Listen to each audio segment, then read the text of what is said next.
What's going on, everybody? Eric Lindquist at Stochastic here on the Odd Chopper channel, coming to you with another edition of Ladies, Leans, Lights, and the Hawks. Hit that like button, subscribe button, notification bell. Goes a long way for me on this video. Goes a long way for you. That way you become a prize whenever great content is going live here at our little neck of the YouTube woods. No, I'm not in a new space. Moving some stuff around. I said I got some new lighting stuff coming in, got some blackout curtains. Things are starting to come together here in the new studio. Didn't want it to look anything like it was going to look here for the long term, because when I start recording on Friday for Lindy's Leans, Likes, and Locks in the NFL streets, kind of want to have some nice stuff showing off here. It's not going to actually all be done by then either, so, well, joke's on me there. But looking forward to turning the page on Wednesday morning, at least, afternoon, evening. Hopefully that can turn out a little bit better for me, because, God, after sweeping the board on Monday and smashing everything the last day and a half, haven't been so pretty. And I'll just be honest about it. It's not that enjoyable to lose money, but hopefully you're still up money on the week from Monday. And, well, that doesn't do you a lot of good if you missed Monday's program. So this is a forward-looking show. There's only 6 games, so we'll be able to go in depth here on each spot, try to find you some value. And hey, I know you're going to be watching Thursday Night Football. I know I'm going to be watching Thursday Night Football. That's for sure. If you want to watch the matchup show, we're going to be doing that, Dave Lochran and myself, over on Stochastic, over on the Stochastic YouTube channel, breaking down every game from a DFS perspective. But I'm going to throw my bets in there as well. And then Friday, NFL Lindy's Week 1. Going to be awesome stuff. Make sure you guys check that out here over on the Odd Shopper channel. If you like my analysis on NBA and MLB, well, it's probably going to be the exact same for the NFL. So enjoy it, friends. It's going to be goofy. It's going to be me. It's going to be me trying to tell you fun things about my spreadsheet in, well, entertaining, at least for me, ways. Cool. Caesar Sportsbook. We'll talk about them a little bit here. We don't need to talk about them on the onset of this program. I got producer Alicia sitting sidecar here with me, hanging out. Coming up, we'll use my mama kissing a girl. Let's get ourselves going. 6 games. Producer Alicia. Let's get to the picks. You guys can't see this, but take 2. Marker and action. Low Los Angeles Dodgers here in Miami. Miami. Braxton Garrett on the mound on the other side of this one. Going to be a fun situation if Ryan Pepiot keeps pitching like this, and they're going to need him to, because Julio Urias is a terrible person. He's no longer going to be in baseball, nor should he. We got Ryan Pepiot with a 22.9% hard hit percentage, 308 expected slugging, 26.4% K rate, which might be sustainable based on the fact that last year we saw him with a 26.3% K rate. And, well, this year, if he's cleaned up the walks, because, again, that was the major bugaboo for Ryan Pepiot, and the main reason that, well, it just was hard to really find a rotation spot for him. 3.47 ERA last season, that wasn't an issue. The issue was the 16.9% walk rate that makes your eyes go, like your Wile E. Coyote about to go off the cliff. Boing, boing, boing. Even though that was Pac-Man. I don't know why I did that. Braxton Garrett on the other side. This is now a Pac-Man program. We're going to be attacking him, trying to eat that little Powerball thing here with Mookie Betts, because, well, he's really good against lefties and he's really good at baseball. 374 X ISO, and I think in Miami, where it's just not a very good ballpark for power, just look at this, 8.5, pretty decent enough total there, considering Ryan Pepiot, pretty good so far. 3 starts, pretty good so far. I think he's going to be really good. And then Braxton Garrett on the other side of this one, north of a 46% hard hit percentage, 277 expected batting average. And looking at some of his lefty-righty splits, well, against righties, just a 22.7% K rate with a 186 expected ISO. You look at that against lefties, gets north of 26%. Yeah. We're going to be putting some Mookie Betts dollars into play here. Anything better than plus 280 goes into play, but also want to throw this out there because this is something that I'm leaning on as well, the Dodgers. Now, it's got the plus sign, but I don't want you to parlay them together. I'm going to go Mookie Betts and Los Angeles Dodgers. You could throw them together if you really wanted to. That sounds like fun. You're probably going to do it anyway. Let's be dead honest. Sick people out there in the world. But not you. You're beautiful and special just the way you are. But the Mookie Betts homer, I'm going to bet independent of the Dodger number. I'm just curious if we're going to get this number here, plus 130. Maybe we can get that north of plus 135. If not, I'm happy to keep it off the card here for right now, but it's a wait-and-see approach. Mookie, for sure, probably making it. Seattle taking on the Tampa Bay Raws. And this is a little bit frustrating because about a minute before we started recording this, I go, Alicia, I can't recommend this play anymore because people will think I'm chasing. But that's not the point. And I hope this is something that you can learn as well from this program. I'm somebody that, as an athlete, somebody who played Division I college golf, I like to think that hot streaks are a thing where you're feeling confident, you're feeling the flow, you're feeling the juices, and you're being athletic. But as a finance major and as somebody who then found the betting sphere and then found a love and a passion for spreadsheets and found ways to model baseball players, it's really hard to account for stuff like that. I'm just throwing it out there. So for me, I like looking at long-term sample size compared to short-term sample size, looking at game environments, looking at starting pitching matchups. Hopefully these kind of tools and things that we've added to your arsenal betting in the MLB streets can be effective as we get to NFL, where you have to sit around and let stuff marinate for an entire week. And everybody's like, oh my God, Tyreek Hill's going to murder the Chargers. And then Tyreek Hill goes for 210 and 2 tutties. And then, well, week 2, he doesn't do the same thing. Oh my God. He just went nuts, though. Again, hot streaks, very difficult because eventually hot streaks come to cold streaks and cold streaks come to hot streaks. How about we look at sustainable numbers? Good talk. Glad we had it, which leads us to Mr. Littell. Isn't that the name of like a toy company? Littell? Anyway, Zach Littell, he started really, really hot, if you will, here with this Tampa Bay program. He has since cooled down. That's what I'm getting at. Luis Castillo just been good throughout his career, getting into another good pitching ballpark, 300 xWOBA, 228 expected batting average, and a 26.8% K rate, along with just a 5.9% walk rate. Great stuff.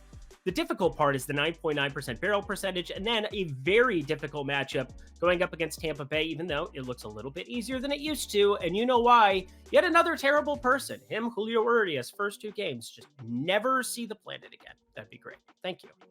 Thank you for coming to my TED Talk. Actually, that's everybody's TED Talk. Everybody has that same opinion on those two. Anyway, on the other side of this one, Zach Littell, 287 expected batting average, 44% hard hit percentage, and just a 19.3% K rate.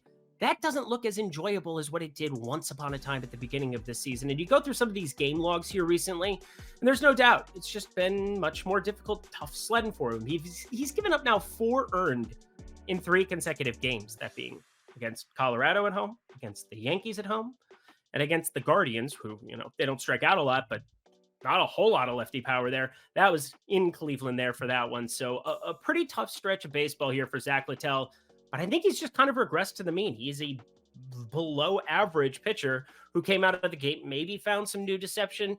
Maybe the book came out of him. Again, I don't know how to analyze that. All I can do is tell you that Cal Raleigh is set up to absolutely smash his face in. And it's frustrating to me because Cal Raleigh hit a home run just now in Cincinnati, but also he was like plus 210, plus 225. One of the shortest home run guys on the entire board today. I wasn't going to take that, but I'm assuming going into Tampa Bay, a drastically different number than what we had in Cincinnati. I'm looking better than plus 295. So yes, I have Mookie Betts plus 280. I have Cal Raleigh plus 295. If they're better than those numbers, they're on the card, auto play, not even thinking about it twice.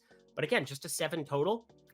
Thought about betting the over on that too. I'm going to stay away simply because of Luis Castillo here in another good pitcher's park.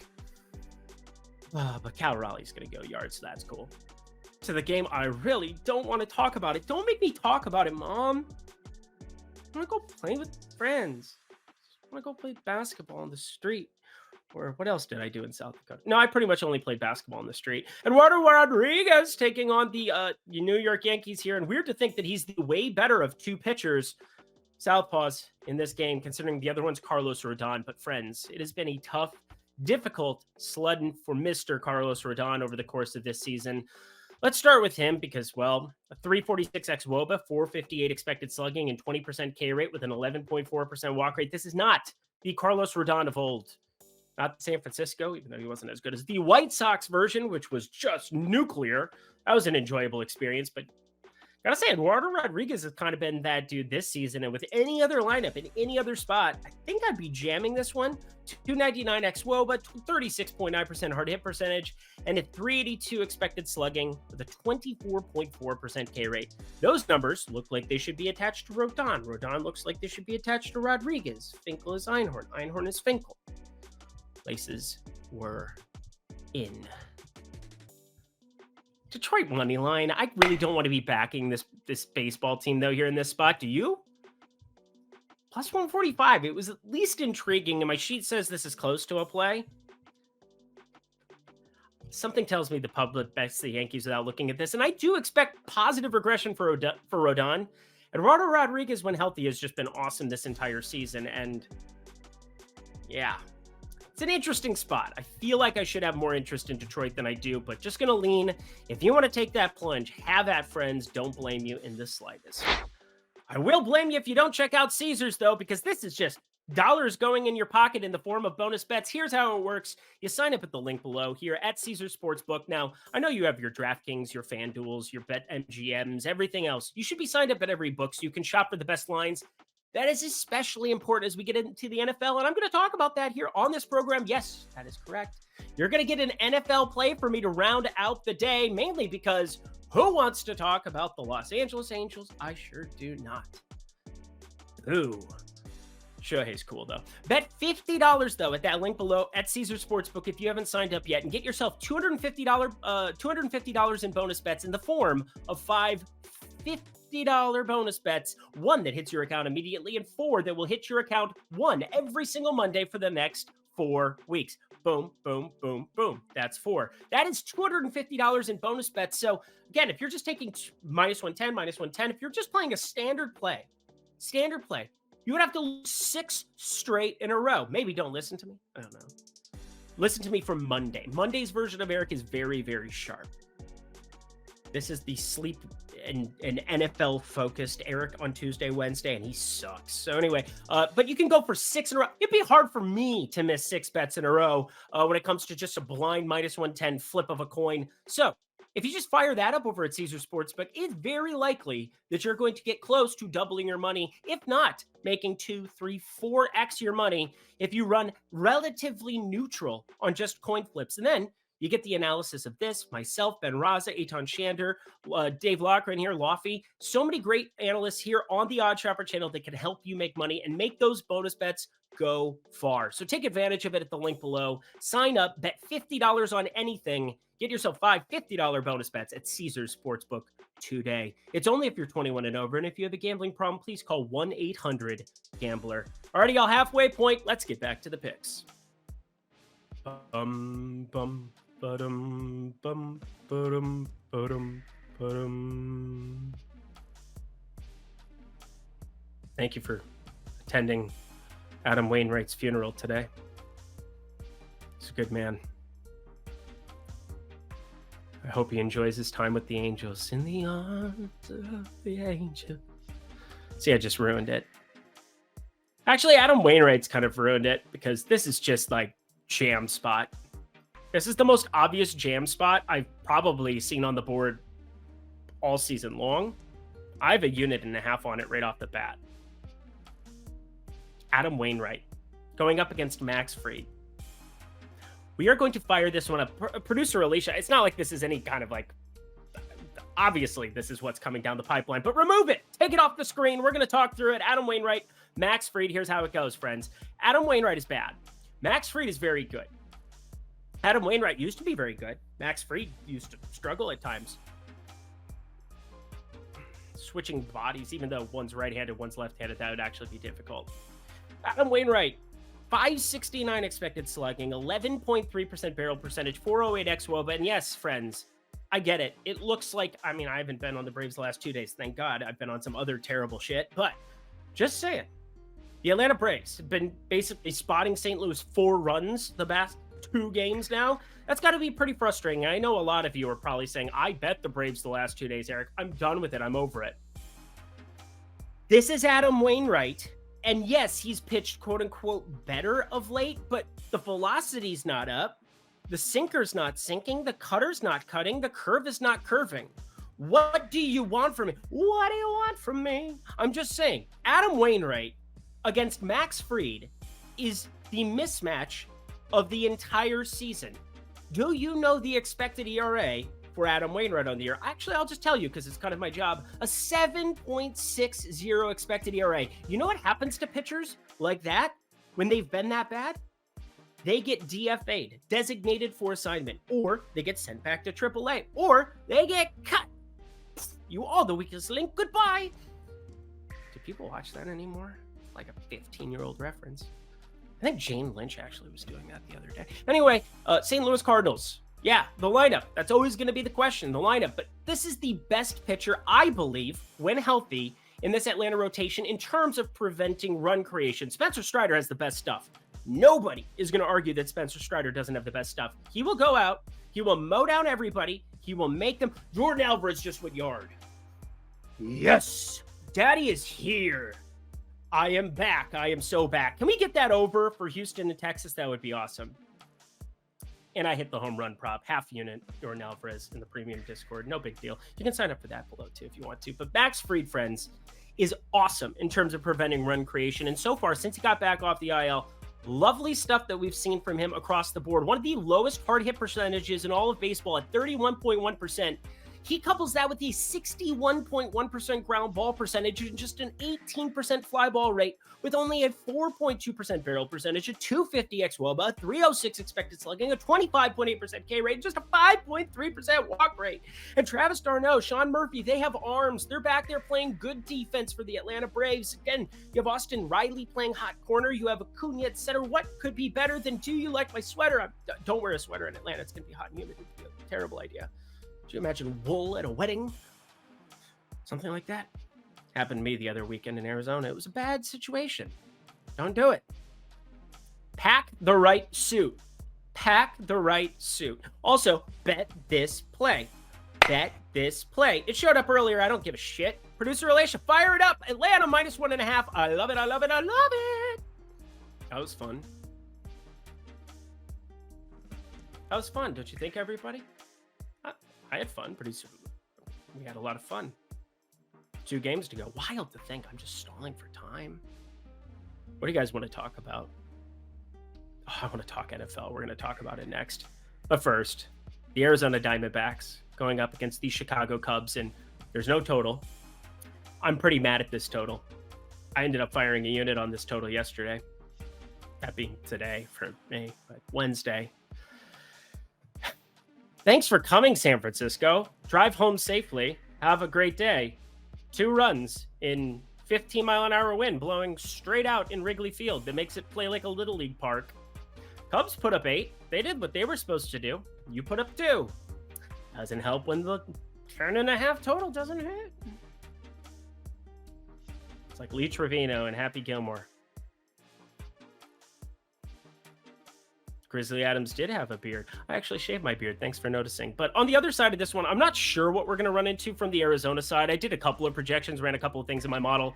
I assume it's going to be Ryan Nelson. He's got a 480 expected slugging, 15.2% K rate, 11.2% barrel percentage. But based on what we saw with some of these Cubs home run numbers, except for Ian Happ, the one guy who for some reason wasn't short odds, and I, of course, bet him. Everybody else goes yard, even this Amaya fellow batting at catcher spot. Drove me nuts. Cody Bellinger. Also, what planet is he on right now? He just hits the ball sky high in the wind and it takes off. Not a bad idea. You should try it, Giants, but you can't anymore. You're gone. But Javier Assad on the other side of this one, he's been pretty good in terms of run creation. 261 expected batting average, but just a 19.3% K percentage. And then the 48% ground ball percentage it's not bad by any means, but a 2.69 ERA. That is not anywhere close to his 4.53 expected ERA. So negative regression in store. I'm very curious what this total opens up at again here. If it's sitting at 10.5, God help me again. Wind looks like it's blowing out. Going to be another blustery day there in Chicago. South side of Chicago. But you got to do your due diligence. Due diligence. Words hard. Windfinder.com, friends. Windfinder.com. Find yourself Wrigley Field on the map. I've been doing it all the time on Lindy's Locks update for you. Hasn't been a while since we ended up locking the total. This one was super early in the morning, so I apologize. I didn't do a video for that. But Lindy's Locks update over on the Twitter /X/ whatever you want to call it. At Eric Lindquist, follow me there. I think this would be a spot that could possibly show up here in that afternoon, evening window of games before the NFL starts here, where I might lock a total if it ends up being somewhere a little suspiciously low. So just be on the ready. Javier Assad, as good as he's been, he has not been nearly as good as what the peripheral stats have shown. That's for sure. Have we talked enough about this one for the game? I don't even know who the pitcher officially is for Arizona. Good, great, grand. No yelling on the bus. Let's just get ourselves to the final game of the night, which is actually football, because that's what I want to talk about. All the runs in all the land. Arizona, Chicago. Look at that. All the runs in all the land. As a lean, get ready. It's Thursday Night Football. Sure, this says Cal Quantrill and Griffin Canning, and those are going to be your two pitchers, but we don't have a line here. But you know what we do have a line for? The Kansas City Chiefs hosting the Detroit Lions here. We've got a 4.5-point spread, almost every single spot except for FanDuel, sitting at 5.5. If you're looking to get Detroit money down, FanDuel, probably your best bet here at this point in time. But I do think the public, it completely makes sense with the Travis Kelce news that this line would react. I think it's overcorrected just a little bit. And let's talk through it. Travis Kelce, getting to the later stages of his career. I'm a big fan. I'm a diehard Patrick Mahomes fan. One of the main things that put me on the fantasy map originally was that I saw him play Iowa State when he was with Texas Tech, or just watching him play in the Big 12 in general.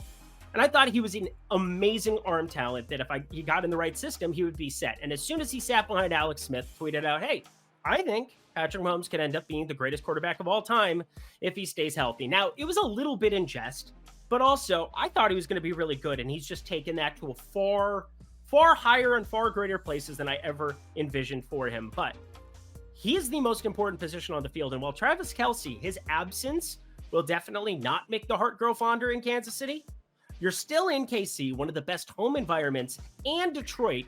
I'm not completely bought in that Hutchinson himself and that some of these other corners that have definitely taken off here for Detroit, but this is Patrick Mahomes, and I don't think this defense is necessarily ready for the kind of creation, that the ability he has outside of the pocket to just create things for Jerick McKinnon, for Kadarius Toney, who hasn't really been healthy his entire Kansas City duration, and people don't talk about it. MVS in his second year, a 6'3", 240 Adonis who can run a 4.3 40, who just, for whatever reason, didn't get targeted all of last season. You get Sky Moore playing the slot, another year under his belt. I think this is a much improved grouping behind Patrick Mahomes, independent of Kelce, whereas Kelce, I still think he was going to continue being himself for the most part, but the age is starting to get up there. The miles are on the tires. I think he's going to still figure out ways to get the right guys the football in the right places. So I'm feeling pretty confident that 4.5 is a pretty low number in this spot to be jumping on the Kansas City Chiefs. -4.5, my friends. Your first NFL play. If you want more from where that came from, check out Lindy's Leans, Likes, and Locks on Friday evenings, coming to you on the Odd Shopper channel. We're going to be breaking down Sunday and Monday. We're going to break every game down that isn't Thursday. Thursday, that will be just broken down in the premium Discord. You can subscribe below. But of course, I will round out with a little bit of baseball talk here for you. And also, Amon-Ra St. Brown, looking at his props. I do think maybe Gibbs' rushing props a little bit too low. I know he's a rookie. Everybody steamed him up in terms of year-long fantasy and things of that nature. Do like his rushing prop here against Kansas City. That's probably the one leaky spot here on this Kansas City defense I'm not completely sold on. So it's just, if Mahomes puts up 14, you're going to look really stupid with that prop in your portfolio. Just throwing it out there. But Cal Quantrill, does anybody want to talk about him? No? Cool, me either. Anybody want to talk about Griffin Canning? Cool, me neither. I crunched the numbers. It looks pretty efficient here for the most part. I'm going to lead the Kansas City, that was funny. Freudian slip. Cleveland money line. That's going to be where I'm leaning here in this direction. I do think that, the Angels are just a cesspool of sadness and broken dreams at this point. And Ohtani's elbow is not connected to his elbow. It's bad. Anyway, thanks for coming to my lovely show.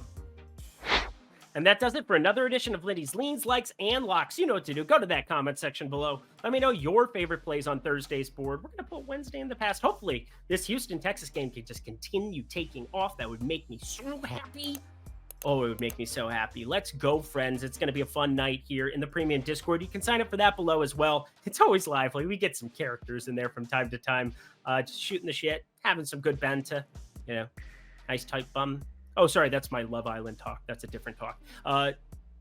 just working on my audition tape for Love Island. Maybe they'll call me one time. Caesar Sportsbook, friends. Check it out. I'm not going to be a contestant. Just want to throw that out there for my wife. Caesar Sportsbook, my friends. Sign up for that at the link below. Great stuff. Only if you're 21 and over. And if you have a gambling problem, please call 1-800-GAMBLER. And I will see you on Friday for NFL Lindy's Lanes, Likes, and Locks, as well as MLB Lindy's Leans, Likes, and Locks. I'm going to be working overtime. And then when NBA starts, I'm probably going to want to just never talk to anybody ever again. I'm going to be living in this room forever. Okay, cool. Until next time, friends, I'm Eric Lindquist. Best of luck in the MLB streets on Thursday.